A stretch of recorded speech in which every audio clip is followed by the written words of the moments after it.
Hi everyone, I'm Cloud. Before we begin, just a quick reminder. This video is for informational purposes only and reflects my personal views. It does not constitute financial advice. The cryptocurrency market carries high risks. Please do your own research and consult a professional advisor before investing. Any predictions or analysis mentioned in this video may not be accurate, and you are solely responsible for your investment decisions. I'm not liable for any financial losses. Let's first review last week's market before we talk about what's coming up. Last week was from June 15th to June 22nd.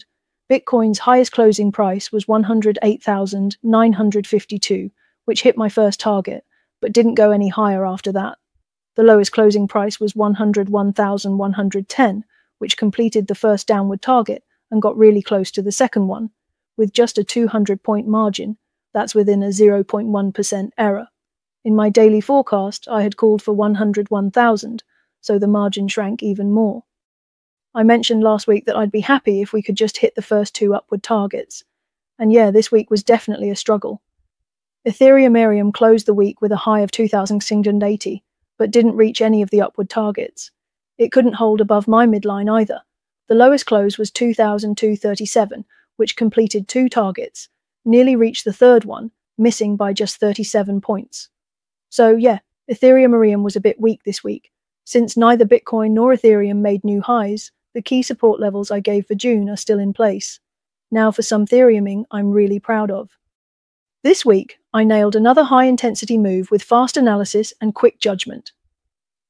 Even though the big green candle on June 16th threw people off a bit, I reacted pretty quickly and corrected my earlier misread. Here's how it went. In the June 13th daily report, I had already warned that the rally would end on the 15th, and then we'd look for a bounce. Then came June 16th, which gave a strong bounce, straight up to our first weekly target. That really surprised me. For a moment I thought, wait, is this going to push for a new high? Remember we said last week that the critical dates for the coming week were June 22nd, 23 and 24, and we expected weakness on those days. So when that sudden green candle showed up on the 16th, I started to doubt myself and thought maybe the market was going to break higher. That night, when I wrote the June 17th daily data, I even raised the expected low, because if it was going to keep pushing up the next day, then it shouldn't drop back down. I was also stuck watching it hover around 107,000, unable to clearly read the direction. Even right before I went to bed, it was still bouncing around 107,000. But then, on the morning of June 17th, I woke up and saw the market was super weak. The levels I wrote on the 16th didn't hold at all. So I immediately updated the daily report, saying we can't break below the June 16th low. If we do, we're heading straight to my first downward weekly target. I also added that these days are best for short-term intraday trades, and you need to react quickly. You could see that the market was super volatile this week. Personally, I found the 1-minute candles super useful for navigating trades. They were ideal for intraday moves. Then, about 4 hours after I posted that warning, the June 16th low got broken, but the price lingered around 104,000 to 105,000. So I updated again, saying, now that the low is broken, expect a rebound after we hit the first downward weekly target. And that's exactly what happened. The price bottomed at 103,371, just 219 points off from my prediction, then started rebounding steadily all the way past 105,000. Again, the error for both the high and low these 2 days was within 0.1%. Then some followers asked me what I thought, and I kept my view the same.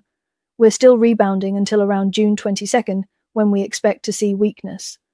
On June 20th, the price got pulled up again to 106,530 and then continued to rebound, so this past week was great for intraday traders. But if you were just holding and waiting for a new high, it was probably frustrating, because this kind of market is designed to trap beginners. It's really hard to trade if you're not experienced. I also saw in some other TA groups that analysts were saying the recent market was so unpredictable because of war. But I've said this many times, I don't watch the news. I only use astrology and technical analysis. I don't know much about politics or world events, and no one's ever guided me on how to interpret them. So rather than letting myself get overwhelmed by conflicting news, I stay away. And you can see, even without following the news, I'm still able to react quickly and make sound judgments. But while I might be able to handle it, if you're a beginner or if you don't understand candle charts, it's really easy to panic and make the wrong move. So I'd say it's safer for beginners to wait for a dip before jumping in. Now let's talk about next week. June 23rd to June 29th. The planetary setups in late June are actually really complicated. There's a saying, if you don't have confidence in a market, don't trade it. Stick to what you can see clearly. Uncertain markets are confusing and will lead to mistakes. Key dates to watch next week, June 23rd, 24, 25, and 26. Out of these, June 23rd and 24 look weak. June 26 and 28 also look very volatile. If during that time you manage to enter near the lows I mentioned for this week, you can wait for a rebound. Some people believe the rebound at the end of June will lead to a new high.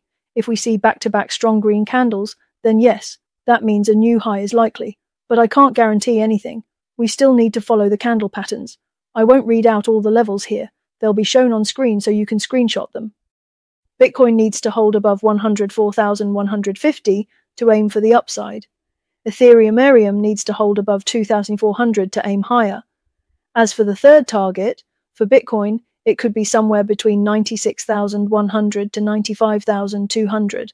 For Ethereum, a safer level to watch would be around 1,160. And remember, before we aim for new highs, we first need to pass the 2 upward targets we missed last week.